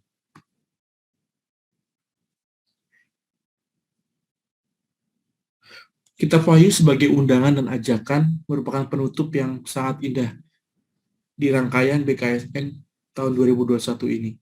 Kesadaran untuk tetap hadir di tengah dunia, meskipun kita juga menderita, meskipun kita juga mengalami hal yang sulit, tapi kita tidak boleh jatuh kepada disposisi hanya sebagai korban, melainkan bangkit melalui pertobatan tetap menjadi pewarta-pewarta Allah. Nah, ini juga merupakan tuntunan pertanyaan refleksinya. Pertanyaan refleksinya yang bisa dibagikan nanti juga kepada umat, pada ibu bapak di lingkungan masing-masing. Ada 4 pertanyaan refleksi sebagai penuntun. Di masing-masing pertemuan juga ada disiapkan pertanyaan refleksinya. Nanti tinggal dibimbing saja. Nanti bisa dibaca dan dipahami serta direfleksikan masing-masing. Begitu yang bisa saya sampaikan di pertemuan keempat ini. Nanti kalau ada pertanyaan atau hal-hal yang masih membingungkan, silahkan ditanya di kolom komentar. Terima kasih dan selamat sore. Terima kasih kepada Frater Galih yang sudah menyampaikan materi pertemuan keempat. Baik, kita akan lanjut ke sesi berikutnya, yaitu tanya jawab. Sudah ada beberapa pertanyaan yang ada di chat Zoom. Kami akan mencoba untuk menjawab beberapa pertanyaan. Jadi ada beberapa pertanyaan yang terkait dengan materi akan kami atau akan dijawab oleh para fasilitator. Beberapa pertanyaan yang masuk. Yang pertama, mungkin Bapak fasilitator boleh juga bergabung di dekat-dekat sini untuk nanti bisa menyampaikan. Yang pertama dari Bapak Sunu.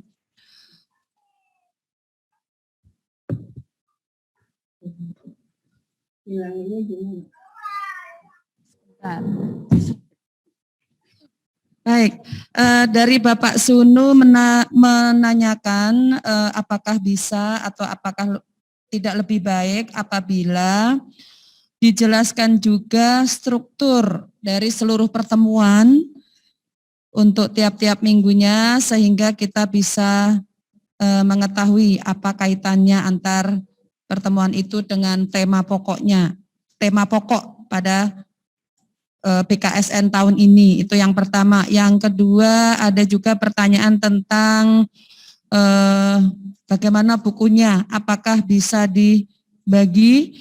Kemudian yang ketiga, ada juga pertemuan bagaimana dengan lingkungan yang terkendala dengan internet. Setidaknya yang terkait dengan materi sudah ada satu ya Pak, tapi yang mudah dulu saya coba jawab. Nanti yang ada penjelasan biar nanti Bapak fasilitator. Yang pertama terkait dengan buku, udah beberapa tadi dijawab, tapi tidak ada salahnya saya jawab di sini bahwa materi BKSN nanti akan dibagikan dalam bentuk soft copy atau ada juga yang sudah mendapatkan soft copy-nya itu yang akan kita gunakan. Itu yang pertama. Jadi nanti akan dibagikan setelah pertemuan ini oleh panitia kepada para ketua lingkungan. Ya, maka diharapkan Bapak Ibu Bapak Ibu Ketua Lingkungan untuk mengisi Google Form. Jadi Google Form itu selain untuk tadi mengirimkan soft copy juga untuk mendata, update data tentang Ketua Lingkungan dan beberapa informasi yang lainnya. Itu yang pertama. Yang kedua, tentang sambungan internet. Bagaimana kalau lingkungan tidak atau memiliki keterbatasan terkait dengan sambungan internet. Nah, untuk ini salah satu yang bisa diusulkan, nanti mungkin Frater bisa menambahkan.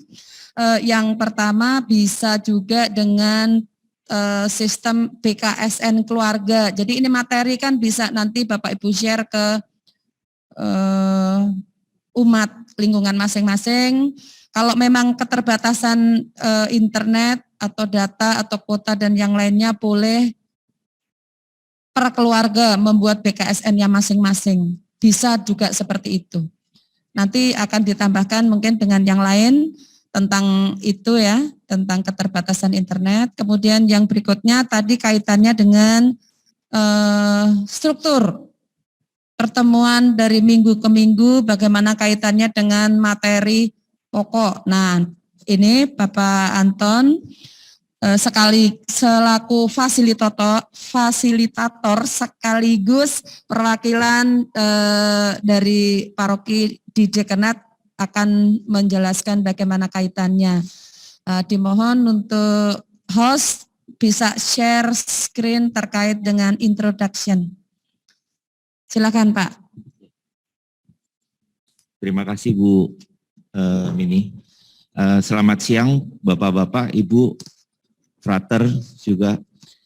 Dalam pertanyaan tersebut, untuk pertanyaan tersebut dapat kami sampaikan. Jadi untuk tahun ini BKSN itu seperti biasa ada 2 buku. Bukunya yang pertama untuk fasilitator, yang satu lagi buku untuk yang dibagikan ke umat waktu pertemuan BKSN. Jadi kalau tahun-tahun lalu sebelum pandemi, kan biasanya para ketua lingkungan diundang gitu kan, sampai di gereja diberikan bukunya, ada 2, buku fasilitator, terus kami menyampaikan secara untuk pembekalan fasilitator,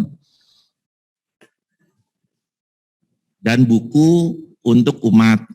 Nanti akan difotokopi oleh atau diperbanyak sendiri oleh ketua lingkungannya, seperti sebelum masa pandemi kan seperti itu. Nah, karena arah kebijakan Keuskupan Agung Jakarta juga mulai tahun ini dari K3S diputuskan bahwa buku itu dibuat secara e-book, electronic book. Karena keterbatasan ya, untuk masalah keterbatasannya banyaklah waktu masa pandemi begini dan biaya. Jadi e-book ini ada 2 tetap seperti tahun-tahun lalu, ada yang untuk fasilitator dan ada yang untuk umat. Kalau yang untuk umat yang 190 halaman ya. Ya. Itu sudah gabungan untuk umat. Itu panduan untuk pertemuan BKSN di lingkungan-lingkungan. Atau termasuk tadi saya menambahkan kalau tidak ada ya internetnya mungkin di keluarga itu bisa.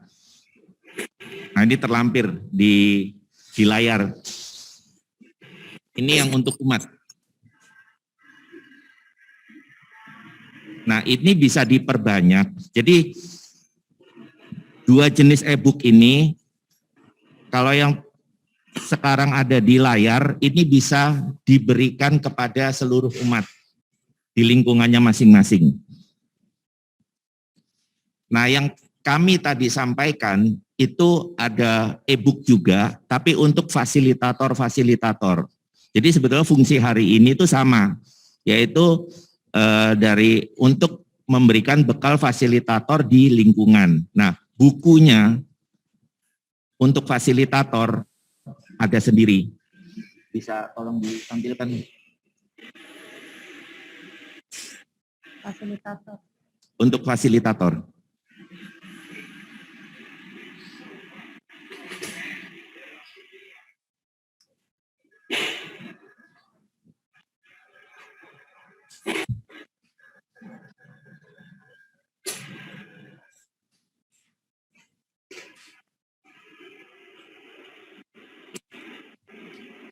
Nah, jadi kalau untuk fasilitator ada itu introduksi. Jadi kalau untuk fasilitator itu sebetulnya ada dari introduksi, pertemuan sesi pertama, kedua, ketiga, keempat.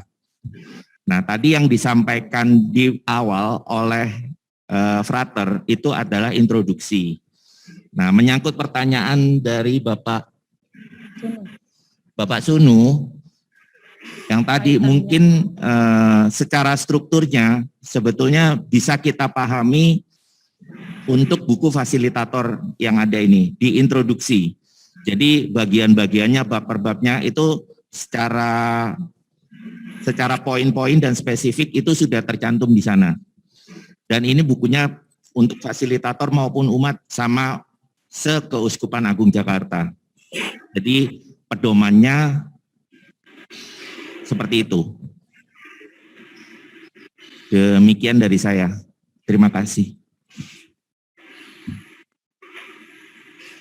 Terima kasih Pak Anton untuk penjelasannya terkait korelasi atau bagaimana kerangka keseluruhan dari pertemuan ke pertemuan untuk membentuk atau kaitannya dengan tema pokoknya. Jadi ada 2 buku tadi yang dijelaskan, ada 2 buku untuk fasilitator dan buku untuk umat. Nah, di buku fasilitator itu sudah diberikan penjelasan kaitan antar pertemuan, dari pertemuan pertama, kemudian pertemuan kedua, kemudian pertemuan ketiga dan keempat, kaitannya dengan tema dasar Yesus sahabat seperjalanan kita.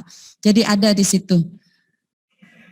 Itu penjelasan atau jawaban kami atas pertanyaan yang ada di chat. Kemudian apakah ada pertanyaan lagi atau ada tambahan dari Frater mungkin? Ada tambahan Frater? Mungkin sedikit. Ya.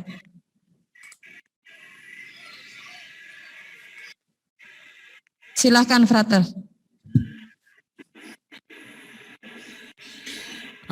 Pertanyaan tadi Pak Sunu. Ini Pertanyaan terkait dengan korelasi ya. korelasi antar pertemuan, materi antar pertemuan dengan tema pokok Yesus sahabat seperjalanan kita. Mungkin bisa lebih didalami nanti seperti yang seperti dikatakan sebelumnya, tapi yang kalau mau diberikan secara singkat, kita lihat gagasan pendukung Yesus sahabat seperjalanan kita, ini berangkat dari kondisi pandemi. Di tengah pandemi muncul putus asa, kehilangan, lalu menderita. Nah, supaya umat Kristiani tetap memiliki pengharapan di tengah pandemi yang entah sampai kapan selesainya, Romo Purnomo, Romo Yosef, beserta tim membuat sebuah susunan, membuat sebuah kerangka dengan tema utama, Yesus sahabat seperjalanan. Maksudnya, Yesus tetap menjadi sahabat kok dalam perjalanan hidup kita, meskipun di tengah pandemi. Dia nggak ninggalin kita, dia tetap ada bersama kita dalam perjalanan kita. Lah, kok bisa seperti itu? Nah, ditemukan pada gagasan pendukung setelahnya. Yesus sahabat bagi mereka yang putus asa, kita lihat dari perikop, Yesus berjalan di atas air. Ketika murid-murid, tadi sudah dipaparkan sebelumnya, murid-murid putus asa, badai, sakal, dan mereka melihat hantu, karena tidak mungkin orang biasa berjalan di atas air. Tapi Yesus malah hadir bagi mereka. Akhirnya dia tenangkan semua badai, dia ikut bersama dengan mereka di perahu. Lalu yang kedua, di mana Yesus seperasaan dengan kita saat kita kehilangan, kita lihat perikop Lazarus yang dibangkitkan. Kalau biasanya yang menjadi center adalah mujizat Yesus membangkitkan Lazarus, kali ini yang mau ditekankan adalah Yesus menemani Maria dan Marta dalam proses kehilangan saudara mereka. Yesus mau seperasaan, Yesus mau berempati dengan mereka. Dia tidak meninggalkan mereka dalam kesedihan. Lalu yang ketiga, kapan Yesus menjadi sahabat saat kita menderita?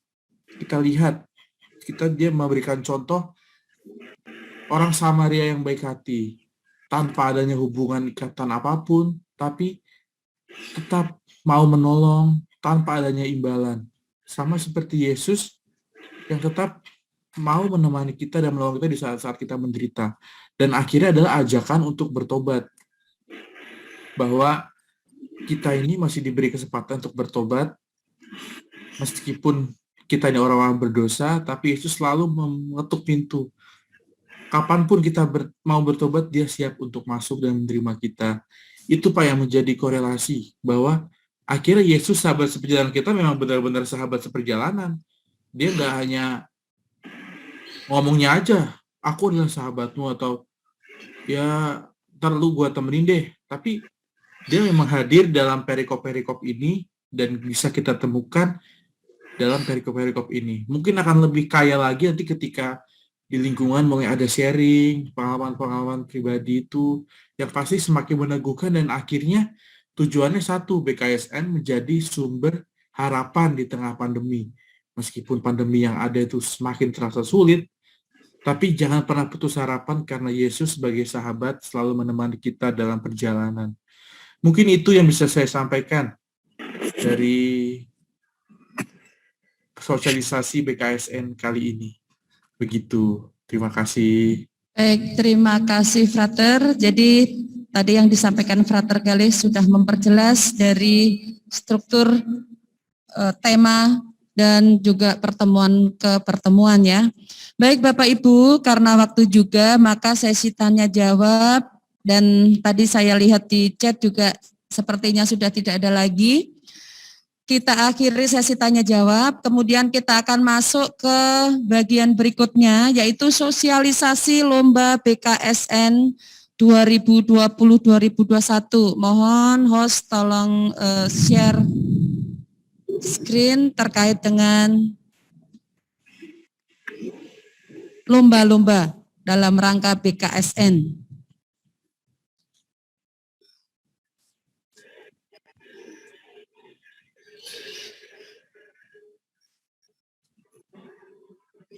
Ya, Bapak Ibu, KAJ dalam hal ini tim KKS KAJ itu juga menyelenggarakan Festival Kitab Suci dalam rangka Bulan Kitab Suci Nasional tahun 2020-2021. Nah, tujuan dari festival ini adalah yang pertama, mengajak umat untuk semakin mengenal Sabda Allah. Yang kedua, mengenalkan umat kepada bercerita kitab suci atau tutur kitab suci.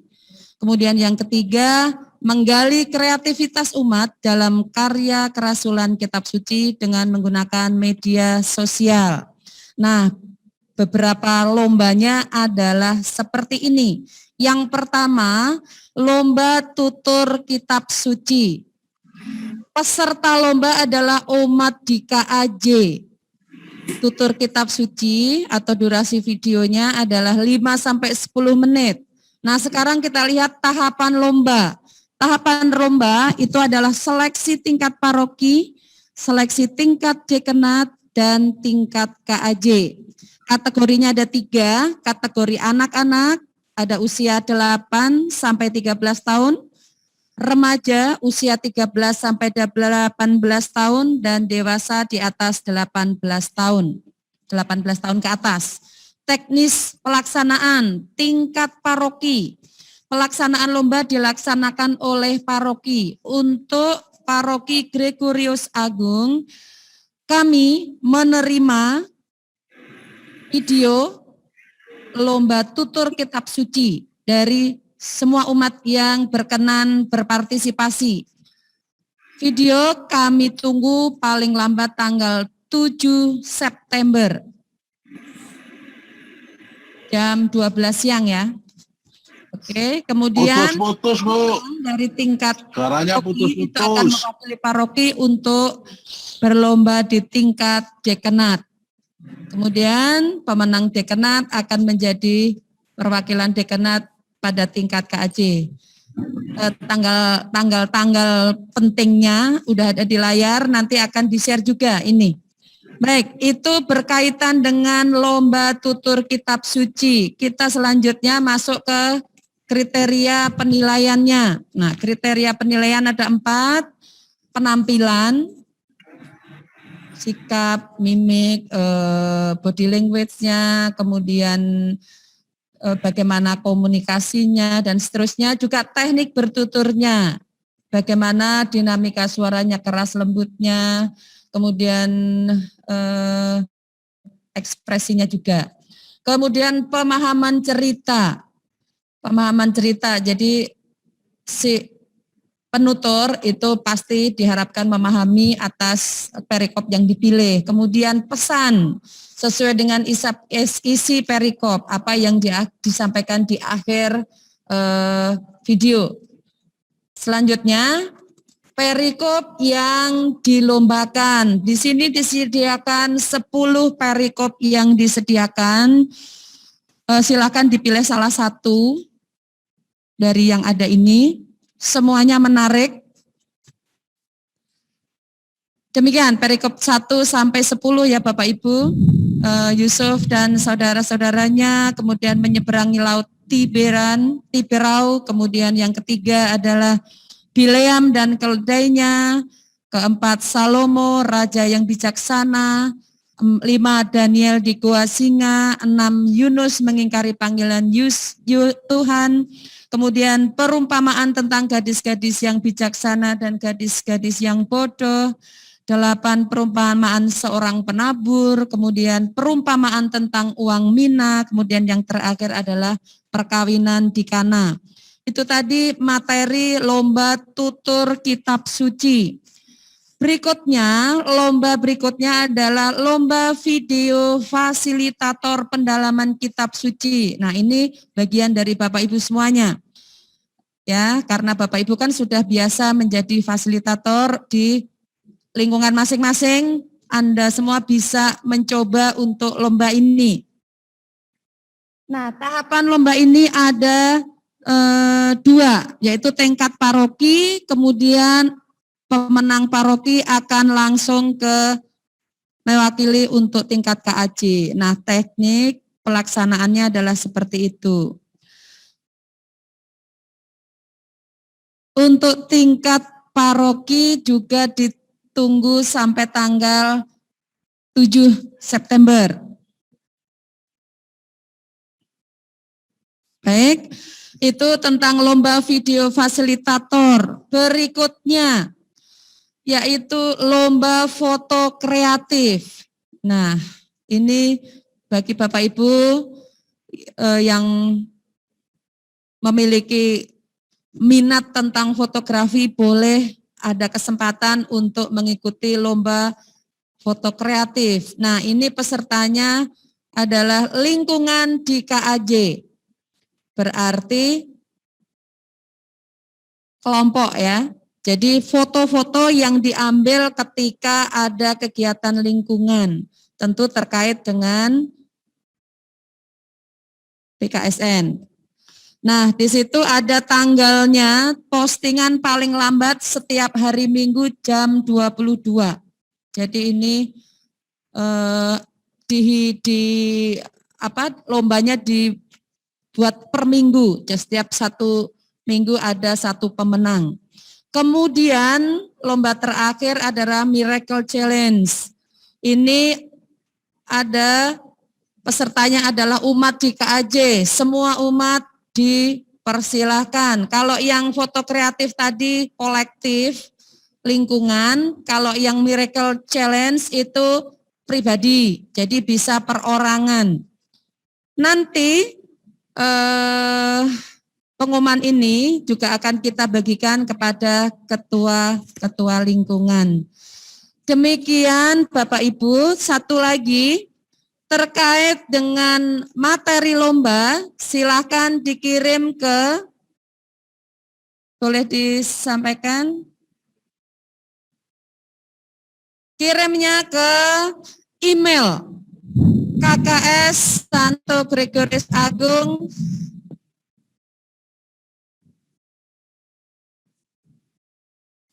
sebentar, ini ada kesalahan teknis nih. Apa? Santo Gregorius Agung KKS Santo Gregorius Agung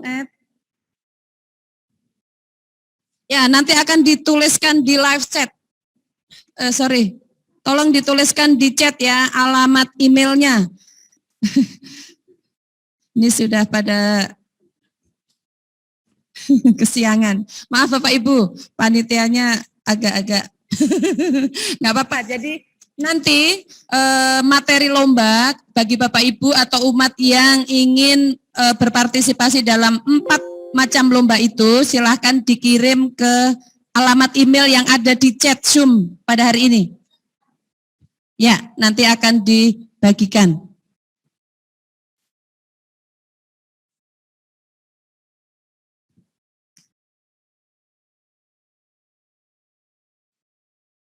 Ya, jadi dikirimkan ke alamat email, kurang gede dikit, tolong digedein, ya, kks.stgregoriusagung@gmail.com, itu alamat email yang kami sediakan. Sekali lagi kami tunggu bagi Bapak Ibu ataupun umat yang berkenan untuk mengikuti lomba, silahkan mengirimkan materi lomba. Kami tunggu paling lambat tanggal 7 September di email kks.stgregoriusagung@gmail.com. Baik, demikian Bapak Ibu terkait dengan lomba-lomba dalam rangka PKSN tahun 2021. Baiklah, demikian Bapak Ibu, terima kasih atas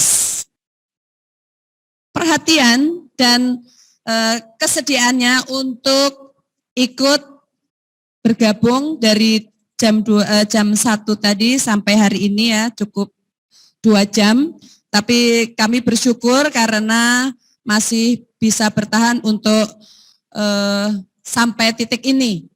Sebelum acara ini kita tutup, kami dari tim KKS Santo Gregorius Agung mengucapkan terima kasih kepada yang pertama Romo Paroki, Romo Kusmas Wahyu Kristian Wijaya PR, juga Romo Yosef Purboyo Dias yang berkenan memberikan kesempatan kepada kami dan mendukung acara ini sehingga sosialisasi pada hari ini bisa berlangsung. Kami juga mengucapkan terima kasih kepada tim Komsos Gregorius yang sudah mendukung acara ini, juga teman-teman tim KKS Santo Gregorius Agung yang juga tetap bersemangat untuk memberikan sumbangan tenaga untuk bisa mensosialisasikan kegiatan ini.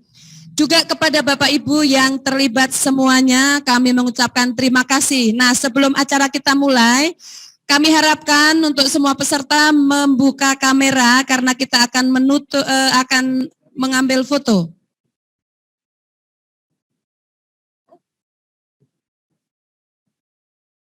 Oh iya, satu lagi terlupakan, mohon maaf Frater, saya belum hafal. Terima kasih juga kepada Frater Galih yang tidak henti-hentinya mendampingi kami. Mohon maaf Frater, ini saya karena kelamaan online jadi nggak terlalu inget nih wajah Frater. Nggak apa-apa ya Frater, dari sekarang saya inget Bapak, inget Frater. Salah lagi. Mohon maaf ya. Ayo kita pasang senyum yang paling manis biar bisa difoto oleh hostnya. Nih hostnya juga cantik-cantik semua. Terima kasih untuk tim Komsos. Baik, kita tahan senyum karena kita punya 3 screen. Jadi tahan senyum yang paling cakep dan paling manis untuk mendapatkan hasil foto yang bagus. Yuk kita senyum sampai 3 menit. Oke, silahkan. Senyum. Ya, senyumnya lagi ya.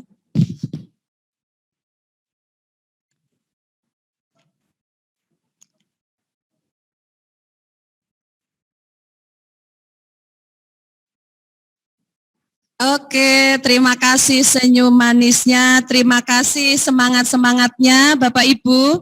Baik, semoga setelah ada sosialisasi ini kita bisa menyemarakkan lingkungan kita masing-masing untuk bisa semakin mendalami sabda Tuhan melalui kegiatan PKSN di lingkungan kita masing-masing. Akhir kata, kami mengucapkan terima kasih dan sekarang marilah kita tutup kegiatan ini dengan berdoa. Doa penutup kami persilakan kepada Pak Daniel untuk menutup, kemudian ya doa penutup. Silakan Pak Daniel. Ya, sekali lagi kami sampaikan terima kasih untuk MC yang luar biasa. Ibu ini Bu Mini ya, luar biasa. Terima kasih atas kehadiran Bapak Ibu Ketua Lingkungan, para fasilitator juga Prodiakon. Tadi sesuai dengan sudah disampaikan terima kasih, mari kita juga akan, tadi kita awali dengan mohon doa berkat Tuhan dan kita juga mohon doa berkat penutup untuk kita pulang ke rumah masing-masing ya. Kita udah di rumah padahal ya. Amin. Baik, nanti kita juga mohon berkat dari Frater Gali untuk memberkati kita di akhir doa. Tuhan beserta kita, Dalam nama Bapa dan Putra dan Roh Kudus. Amin. Bapa di dalam surga, segala puji syukur kami panjatkan kepadamu. Sepanjang siang hari ini kami boleh mendengarkan pemaparan materi bulan Kitab Suci Nasional tahun 2021. Semoga apa yang telah disampaikan oleh fasilitator tim KKS Santo Gregorius Agung dapat dijalankan oleh para ketua lingkungan dan prodiakon yang ada melaksanakan tugas pelayanan. Terima kasih Tuhan atas perjalanan. Dalam hampir 2 jam kami mengikuti acara ini sampai selesai. Dan kami mohon berkat-Mu Tuhan saat ini lewat Romo Wahyu. Kami mohon Tuhan bersamamu dan bersama rohmu. Semoga saudari-saudara sekalian, rencana-rencana baik kita, keluarga kita diberkati oleh Allah yang Maha Kuasa, Bapa dan Putera dan Roh Kudus. Amin. Terima kasih semua. Terima kasih Romo. Terima kasih semuanya. Saya kembalikan ke Baik, terima kasih Bapak Ibu atas kehadirannya. Kita sekarang kembali ke rumah masing-masing. Kita tutup live chat ini.